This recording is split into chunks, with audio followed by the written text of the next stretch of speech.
Since 2018, the TVS Ntorq has been our favorite 125cc scooter on the market. That's because it's a practical and fun to ride scooter on an everyday basis. Now though, its crown has come under threat from Yamaha's all-new Race ER 125. Now on the face of it, this is also an aggressive and sporty looking scooter.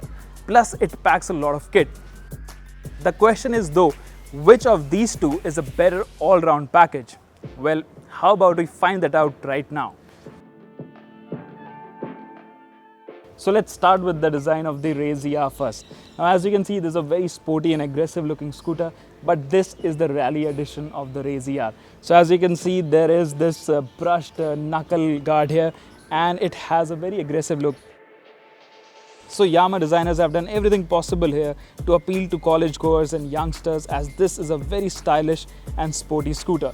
The front apron has contrasting gloss and matte paint finishes, and the smoky visor plus this LED position lamp look quite interesting. Apart from that, this being the rally edition, you also get block pattern tires and stripes on the wheels. Now if you talk about the riding position, I think this is a very comfortable scooter because the handlebar is upright and it's quite tall. Same goes with the seat as well. So when you're sitting on the scooter, the knees aren't pointing up, and there's a lot of space for my 5'9" frame here. Now overall, you may say the design is a bit overdone, but it's not a bad looker, not really. In fact, its rugged and over-the-top styling kind of give it a unique look in its segment. And if you want to stand out of the crowd, this is an obvious choice for you. So the TVS Ntorq has been around for quite a while, and it's a familiar design now. However, that's not to say that it's outdated. In fact, this being the race edition, TVS has added a lot more to it. In that sense, you can see it gets checkered flag all around. You get race edition stickers, plus it also comes with all LED headlamps, which aren't there with the Race ER. So overall, it's a very familiar scooter. It looks quite good.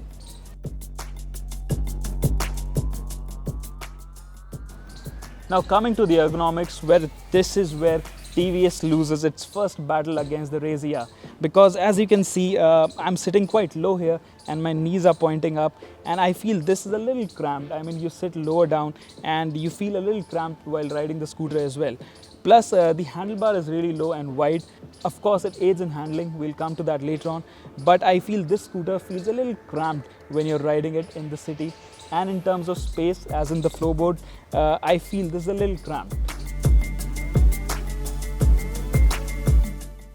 When it comes to features, the Ntorq has an upper hand. You get a large digital instrument cluster which packs a lot of details and comes with smartphone connectivity as well as turn-by-turn navigation. The Ntorq also gets a USB charger which is tucked under the seat.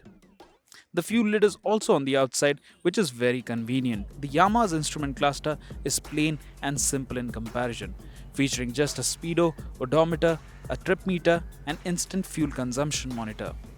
The headlamps are halogen and the fuel lid is under the seat.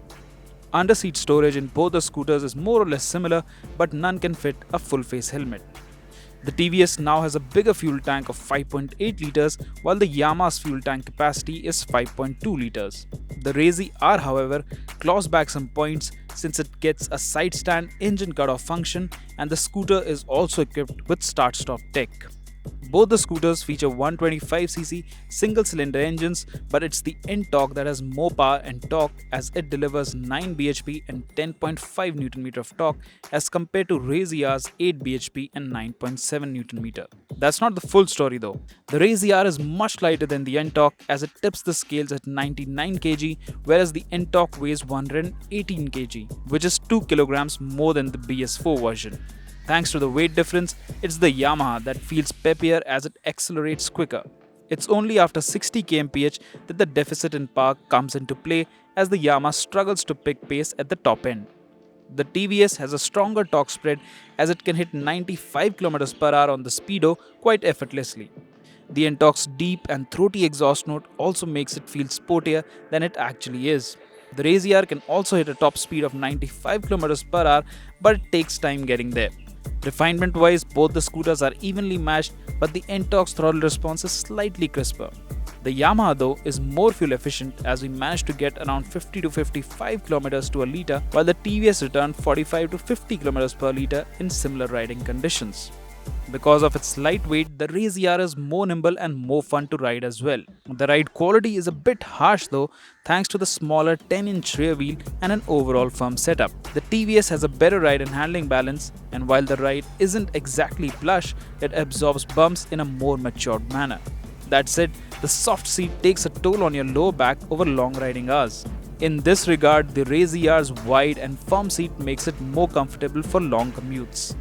Both the scooters come with a front disc and rear drum brake setup along with combi braking system. The TVS's disc is of larger size and braking performance is strong, but in terms of feel and feedback, the Yamaha fares better.